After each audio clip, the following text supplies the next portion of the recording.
چلیے الحمدللہ وحدہ والصلاۃ والسلام علی من لا نبی بعد اما بعد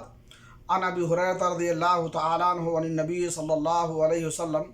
قال ان الدنیا حلوة خضرة وان اللہ مستخلفکم فیها فینظر کیف تعملون فاتقوا الدنیا واتقوا النساء فان اول فتنة بنی اسرائیل کانت فی النساء رواہ الامام مسلم رحمہ اللہ فی صحیحہ۔ یہ دنیا جس میں ہم سانس لے رہے ہیں اس کے بارے میں اللہ کے نبی جناب محمد رسول اللہ صلی اللہ علیہ وسلم نے فرمایا کہ یہ شیریں اور شاداب ہے، اور اللہ رب العالمین تمہیں اس میں جانشین بنانے والا ہے تاکہ وہ دیکھے تم عمل کیسا کرتے ہو۔ لہذا دنیا کے دھوکے میں آنے سے بچو اور دنیا میں عورتوں کے فتنہ میں مبتلا ہونے سے بچو، اس لیے کہ بنی اسرائیل کی پہلی آزمائش جو ہے یہ عورتوں کے بارے میں ہوئی۔ اس میں کوئی شک نہیں کہ کوئی پھل جو تر و تازہ ہوتا ہے تو وہ ذائقے میں میٹھا ہوتا ہے اور دیکھنے میں خوش رنگ ہوتا ہے اور دلوں کو لبھانے والا ہوتا ہے۔ یہی نظیر اور مثال ہے اس دنیا کے مال و اسباب کی، کہ لوگوں کی نگاہ میں بہت مرغوب ہوتے ہیں اور ان کے دل ان کی طرف کھنچتے ہیں، اور لوگ انہیں حاصل کرنے کے لیے اپنے اوقات کا اکثر حصہ اس میں لگاتے ہیں اور اپنی پوری توانائی اس میں صرف کرتے ہیں، جبکہ دنیا کا مقام اللہ رب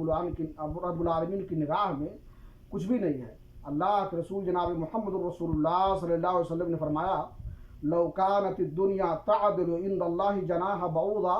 ما سقى منها کافر شربۃ ماء، اگر دنیا کی حیثیت اللہ رب العالمین کی نگاہ میں مچھر کے پر کے برابر بھی ہوتی تو کافر کو ایک چلو پانی نہیں ملتا۔ اس لیے دنیا کے دھوکے میں آنے سے انسان کو بچنا چاہیے۔ اس طرح سے حدیث پاک میں اللہ کے رسول نے عورتوں کے فتنے اور ان کے مکر و فریب میں آنے سے بچنے کا حکم دیا ہے اور اس کی طرف خاص اشارہ کیا ہے۔ اس سے معلوم ہوتا ہے کہ عورتوں کا فتنہ بھی بہت سنگین ہے اور بہت بڑا ہے، اور اس میں کوئی شک نہیں ہے۔ اللہ کے رسول نے فرمایا ما ترکت بعدی فتنہ اضر علی الرجال من النساء، میں نے اپنے بعد مردوں کے لیے عورتوں سے زیادہ نقصان دہ کوئی فتنہ نہیں چھوڑا۔ لہذا ہمیں دنیا میں رہتے ہوئے کوشش کرنا چاہیے کہ دنیا کے فتنے میں مبتلا ہم نہ ہوں اور عورتوں کے مکر و فریب میں مبتلا نہ ہوں، اور اس سے بچنے کے لیے ان تمام احتیاطی تدابیر کو اپنانے کی کوشش کرنی چاہیے جو شریعت نے بتائی ہے اور جس کی طرف شریعت نے اشارہ کیا ہے۔ مثلا پردہ ہے، اس طرح سے نگاہ نیچی رکھنا، اور مرد و زن کے ساتھ اختلاط کا نہ ہونا، اور اسی طرح سے کسی عورت کے ساتھ خلوت میں نہ ہونا۔ اللہ رب العالمین سے دعا ہے کہ اللہ تعالیٰ جب تک ہمیں دنیا میں رکھے ایمان و یقین پر قائم رکھے اور اس میں عورتوں اور دنیا کے فتنے میں مبتلا ہونے سے ہمیں محفوظ رکھے۔ تقبل یا رب العالمین۔ وصلی اللہ علیہ نبینا محمد وعلی آلہ وصحبہ اجمعین۔